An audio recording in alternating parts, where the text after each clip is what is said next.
আমরা কথা বলছি ডাক্তার মুর্তজা আমিন। আমি যদি এভাবে যদি আপনাকে একটু জিজ্ঞাসা করি দর্শকদের উদ্দেশ্যে, যে অনেক দর্শকরা বিভিন্ন ধরনের ডিজিজে আক্রান্ত, যে অনেকে দীর্ঘদিন যাবত ডায়াবেটিস আছে, বা অন্য কোনো ডিজিজ গুলোর কারণে, ইনফেকশনের কারণে তারা বাবা হতে পারছে না।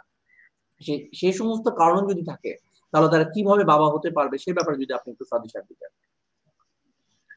আমি আগে একটু এক্সপ্লেন করলাম, বললাম যে অনেক বড় লিস্ট কারণের। আমি এতক্ষণ যে বলে গেলাম সেগুলো হচ্ছে একটা অংশ মাত্র।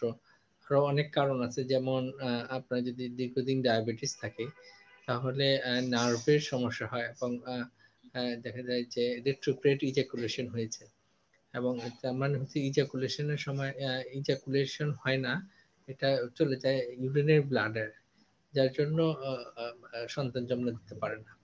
তারপরে হচ্ছে টিবি হলে, যদি টিবি টিউবারকুলোসিস হয় টেস্টিসে, সেখানে সমস্যা হতে পারে।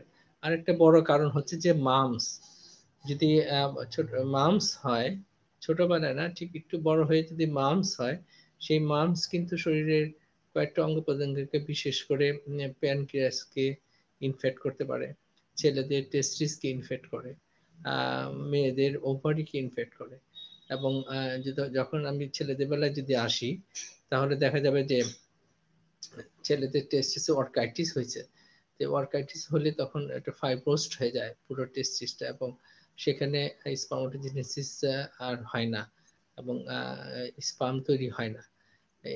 এগুলো কয়েকটা কারণ। আরো কিছু লাইফস্টাইল কারণে সমস্যা হয়, যেমন সিগারেট স্মোকিং। আপনারা জানি যে সিগারেটের মধ্যে প্রায় 4,000 রকম কেমিক্যাল সাবস্টেন্স আছে।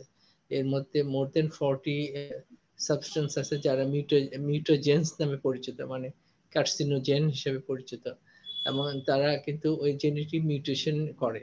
এই জেনেটিক মিউটেশনের কারণে স্পাম আইদার তৈরি হয় না, অথবা যদি তৈরি হয় সেটা ডিফেক্টিভ স্পাম তৈরি হয়, এবং ডিফেক্টিভ স্পাম তখন তার ফার্টিলাইজ করতে পারে না, অথবা যদি ফার্টিলাইজ করেও সেক্ষেত্রে দেখা যায় যে ডিফেক্টিভ বাচ্চা হয়, বিভিন্ন কনজেনিটাল অ্যানোমালিস নিয়ে বাচ্চা হয়।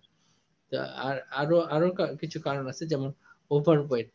ওভারওয়েট যদি থাকে সেক্ষেত্রেও দেখা যায় যে স্পামের কাউন্ট কমে যায়, তারপরে তার ফার্টিলাইজিং অ্যাবিলিটি কমে যায়, স্পামের মোটিলিটি কমে যায়। হ্যাঁ, এগুলির কারণে তখন বাচ্চা হওয়ার একটা সম্ভাবনাটা কমে যায়। তাছাড়াও ইজাকুলেশনের সমস্যা যদি থাকে, কারো সেক্সুয়াল প্রবলেম যদি থাকে, গনোরিয়া হয়, সেক্ষেত্রে হইতে পারে। ক্লাইমেটে ইনফেকশনের জন্য সমস্যা তৈরি হতে পারে। সুতরাং এই অনেক ধরনের কারণ আছে যেগুলোর জন্য বাচ্চা হওয়ার সম্ভাবনাটা কমে যায়।